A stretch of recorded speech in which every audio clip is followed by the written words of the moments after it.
a question or two in order to ask, our guests that will be joining us via Zoom to talk more in-depth discussion for the family planning discussion that we're having right now. So do not go anywhere. We'll take a very quick break. And when we come back, we get to be joined by this expert on family planning. Stay with us.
Welcome back to Daybreak Extra, and thank you for staying with us through this program.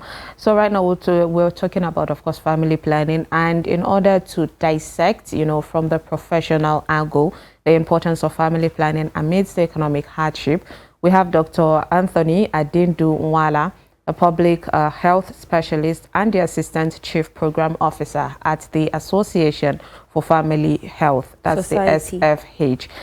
Society for Family Health, Nigeria, to answer some of the concerns and misconceptions on the method of family planning. Good morning, Dr. Anthony. Good morning, and thank you for having me.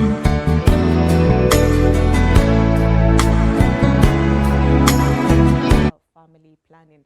Now, we all know that sometimes not all couples are on board, when it comes to this family planning. So if, say, a couple, want to reach out to you to say, okay, we want, or one person, in the family say, I want to have a family planning, but my husband or my wife does not agree with it. how do you handle that kind of situation? I mean, we all know that you're a family, counselor or specialist when it comes to health, but you're not a counselor. But sometimes I feel like it comes hand in hand. How do you handle situations like that? All right, thank you very much for the question. I've been in on the program and I've heard a lot of contributions from people, very rich contributions. Some of these issues have come up. To answer this question, you see, family planning is a decision made not only by couples, also made by individuals and even the community. Okay, so everybody is a stakeholder in making the decision for family planning. And I must tell you this. Yes, there are issues where one of the partners will say, "I don't want family planning," while the other wants or whatever. But I must tell you categorically that the issue here is not about a member of one of the couples, wanting or not wanting family plan. The issue is the other understanding and the need for compromise, the need for informed choice and informed decision. So we don't, of course, encourage a wife to go behind the husband or a husband to go behind the wife. Of course, there are family planning methods for men to do family plan, but we always encourage spousal negotiations and spousal, consent. But again, I still emphasize that family planning is a decision made not only by couples, but also by individuals and even by the community. All right, Dr. Anthony, a quick one. Now we want people to understand, what family planning is all about. So what is the objective of family planning to a family? That question, because I'm listening in, it seems some people attribute family planning to not having many children. That's not just it, okay? So, and I must even, before I continue, I must even add that family planning, because somebody talked about having not being able to have children. Family planning is also, it also helps with fertility. I don't know if you understand what I mean, not just with infertility, rather, not just about the number of children, but also family planning. It also helps with infertility. We have solved a lot of issues with infertility using family planning. You understand? So family planning, the concept of family planning is all about having children by choice, not by chance. Okay? It's a decision about how many children one wants to have, when they want to have those children, what are the intervals in between. Okay? So those are the issues about family planning. It's not just about, I don't want to have 7 children, I don't want to have 10 children. You can have the number of children you want to have, but the issue is how many do you want to have as a decision? When do you want to have them? What intervals do you want to have them? Do you want to have them today or tomorrow, and not just that children came by chance? You understand what I mean? So that's the concept of family planning, and we must put that out there. So family planning is not specifically about not having many children. That's a misconception. Okay, thank you so much, Dr. Anthony, for clarifying that, because a lot of people are thinking it's all about, just not having children. But the doctor is saying it's also a way for people who cannot conceive to also find a way of conceiving, which is a great, information there. So, doctor, let's move on now. A lot of people, women sometimes get tired of having or doing family planning method, where they say, what about the men? Do the men have a way of also doing family planning from their end, or is it only the woman that's on the receiving end? Please, can you elaborate on that? Thank you very much. And, I mentioned a little about that when I was talking. There are modern family planning methods for men, a lot of methods for men. there are, family planning, you have the short-acting methods and you have the long-acting methods. You have the reversible methods and the non-reversible methods. So the same thing for men, you have reversible family planning methods, though many of them are in the experimental stage, but you have them, they exist, they are being used in some other countries. And you have the one that has always been there, which is the non-reversible method for for men, okay, which is called the vasectomy. Now, I must tell you categorically, in my many years of working in this field, there are places in this country, in Nigeria, I can even mention Plateau State, for instance, where men willingly and, voluntarily walk up to facilities and get a vasectomy done. You understand? So there are methods for men. There is the Gossipol tablet that is almost out in the public, in the open market now. It's a method for men. There is the vasogel method, which is a method for men. Where under the microscope you inject a gel which hardens. Okay, what is happening is that we're trying to make sure that we can also inject a dissolver, a solvent, which can dissolve the gel and allow the men to have fertility again. So there are various methods both for men and for female.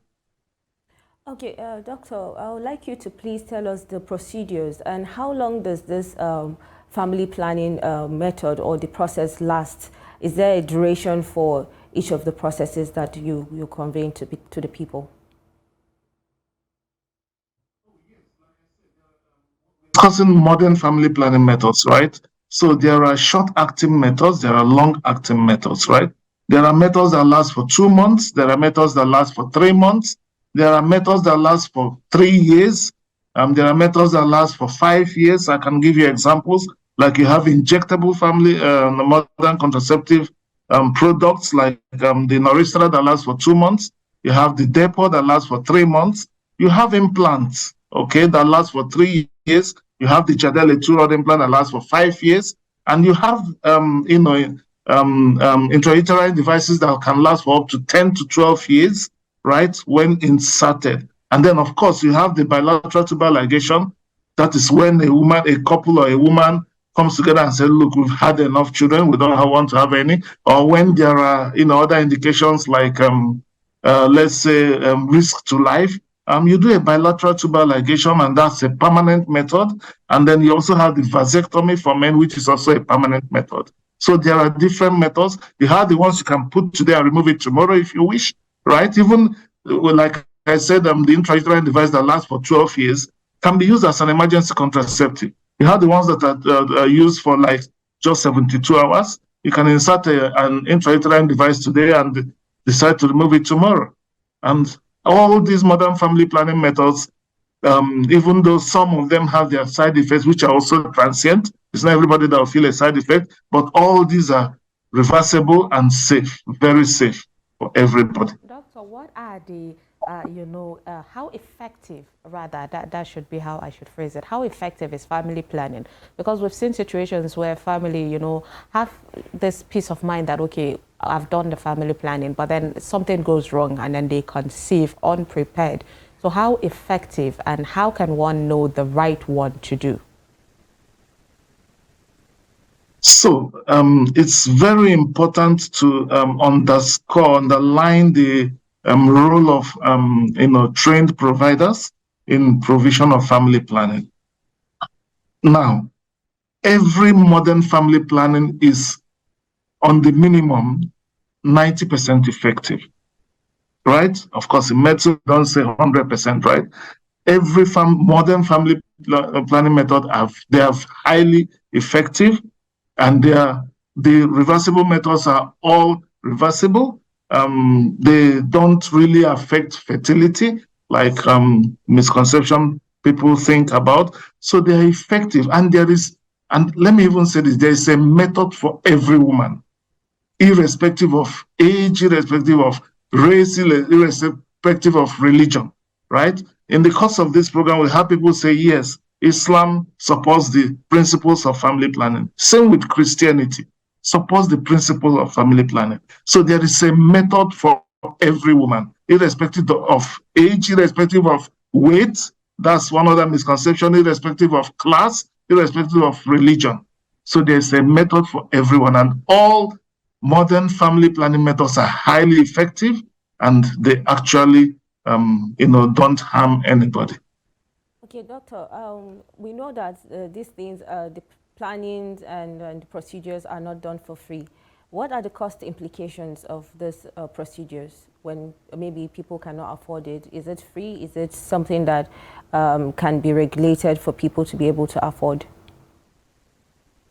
Okay, on the contrary, the government of Nigeria is actually implementing free family planning for everyone. Family planning in Nigeria is free. So there's a free FP policy in all the government hospitals in Nigeria today, right? Of course, we know, from the NDHS and other surveys that have been conducted, and from some of the experiences we have from the Society for Family Health, where I work, many people, there is a group, a lot of people who choose, in fact, NDHS says about 60% of Nigerians choose to accept healthcare services from the private sector.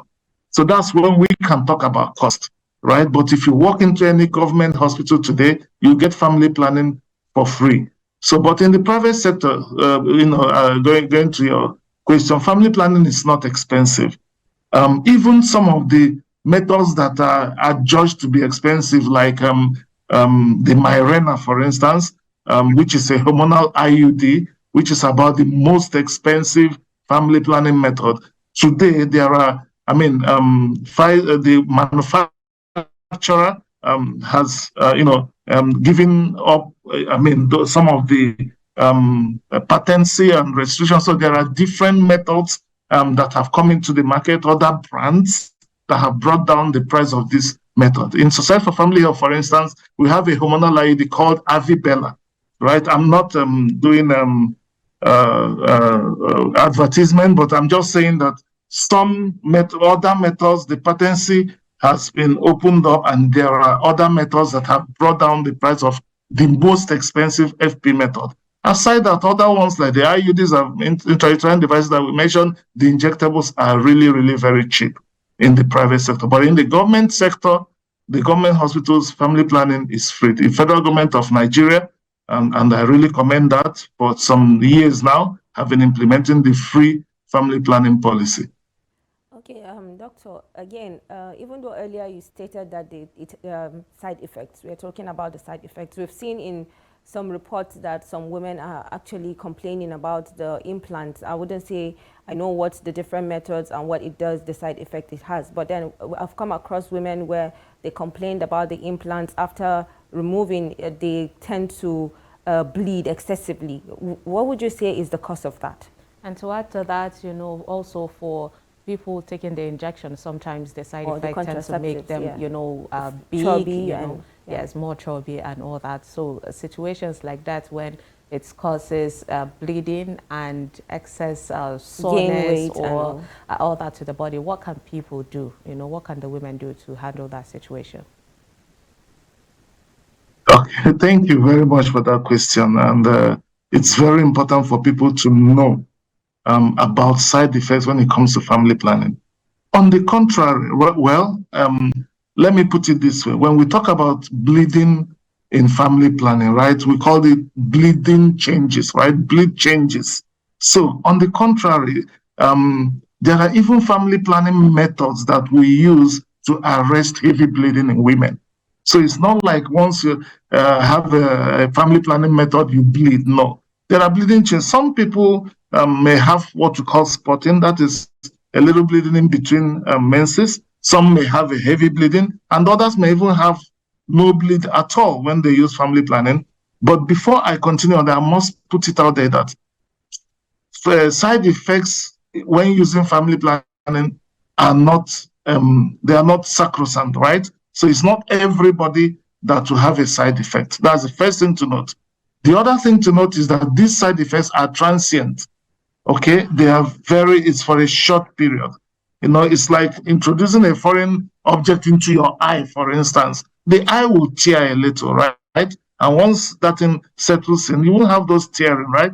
So sometimes some women, depending on your body composition and structure, may or may not experience some side effects when using family planning, modern family planning methods, and those side effects are transient, and they don't happen to everybody, and they don't last for a long time. So let's go back to that. So most, especially when using hormonal methods, right? There are also different categories of family planning. We've talked about short-term, long-term, reversible, non-reversible. Other categories are hormonal, non-hormonal. So most of the side effect that comes from hormonal methods, right?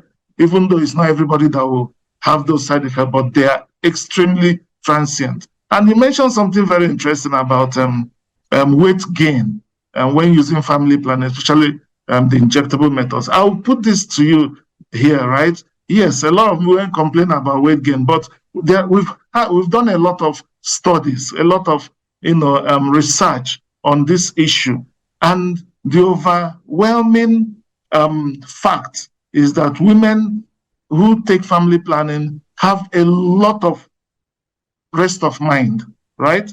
A lot of, if you know what some women go through when they are scared of the next pregnancy, scared of the next, child, scared of some of the things we've talked about on this program already, where people are besieged with a number of children they cannot take care of. You see that when a woman actually receives a method that gives her that confidence that, look, I can stay, I can pursue my career, I can enjoy my marriage without the fear of getting another child, they have this overwhelming peace of mind, which can lead to weight gain, right? So not necessarily the product or the ingredient in the product. That's, the overarching fact about weight gain in family planning. Doctor, when you mentioned that the women are having peace of mind, and that's why that got me cracking up for that one. Okay, so there is always that fear of if I decide that I don't want it anymore, we're talking about the short term, and you want to get pregnant again. Sometimes it comes with that fear of how long would it take, because we've seen situations where you just mentioned hormones, so other people can take longer than others. So what is your thoughts? What would you tell people like that are willing to, okay, right now I want to remove it, how do I go about it, and how long would I expect to get pregnant? Thank you so much. You're really asking the right questions, right? So let me say this. Every family planning method has a period of return to fertility. We said that they are, apart from the permanent methods, they're all reversible. And when you were introducing me, you said you mentioned the word counseling. Now, yes, I'm a counselor. We start from counseling. Look, the issues are correct counseling. All right. Let me give you an instance. Let's take the 3 months injectable contraceptive. Return to fertility is 6 months, right? So what that means is that if I take it today, it has 3 months to work. If after 3 months I don't take the next injection, then I have 6 months before there is a return to fertility. So if I'm properly counseled and said, look, yes, you may have gone to the Google and that they said after 6 months I will get pregnant. Remember, there is another 3 months added to it where the product has to wear off its efficacy, right? Before you start, you don't take another, or you don't renew it, and then you wait for the return to fertility period. So counseling is everything in family planning. You must counsel women correctly, tell them what to expect, and then you will find out that women will not complain. But when counseling is faulty, after 3 months, the woman will be like, so a woman who took the last injection today will start trying to get, I've taken people have misconception. I've taken my last injection, I want to get pregnant. Okay? 2 months later, they are back to the facility. I'm not pregnant too. And you ask, what method did you take? Say, I took the 3 months method. I said, but the last one you took is still working. 4 months later, they are back. okay, 3 months have passed. I didn't take another one. I'm not pregnant. Yeah, you say, see, when they counseled you, they told you that there's a period of return to fertility, right? So every modern family method, they are safe, they don't affect fertility. Let me tell you another thing that happens. If you look at the women, most women, by survey, most women that take family planning method are women who have advanced in marriage, who have advanced in age. Maybe they've had 2 or 3 children, and they don't want to have children again. And there is what you call a period of premenopausal period and menopause and postmenopausal period. So I've seen women who have been on family planning methods, space their children, had like 4 children, and then somewhere along the line, they decide to have the 5th, and they come back and they are trying. And these women are already 50, 48, advanced in age. They're already in menopause, and they are blaming it on family planning methods. You understand? So there are many, factors. There are women who naturally, for one reason or the other, a fibroid or whatever, are not getting pregnant, but because they took a family planning method before now, everything is blamed on family planning. So return to fertility in modern family planning use is not as a problem as we try to make it, right? If you understand what I mean. Okay, doctor, is there anything that one needs to avoid when going into family planning? Are there things that women or the men should be able to do to be able to make the process work for them? Are there things like food, diets, things that they need to avoid when they have engaged in the family planning procedures? So interestingly, there is practically nothing that interacts or interferes with family planning. But broadly answering your question, if one has accepted a woman has accepted an intrauterine device, right? We advise that woman to avoid multiple sexual partners. That's very important, right? Because you have a device in there. It's a whole morphology and psychology about the flora, that exists within that area. But when it comes to food or drugs, practically there is nothing that interacts or interferes with family planning methods. So importantly, there are other considerations we give, like if you have some particular ailment, right, some cardiovascular diseases, we tell you to avoid certain methods like the hormonal methods. If a woman has a varicose vein, those enlargement of veins on the leg, we tell there are particular methods you must avoid that may complicate a health issue. Aside that, there are no food intake or diet that interferes with family planning. And except, let me also say, if a woman feels, well, I'm gaining weight because I started a method, instead of stopping that method, it would be advisable to watch your diet, do exercises, and do other things to address weight gain. Thank you so much, Dr. Anthony Adendunwala, for having an amazing, enlightening and educative conversation with us this morning. Thank you so much for joining us this morning. Thank you very much. Thank you.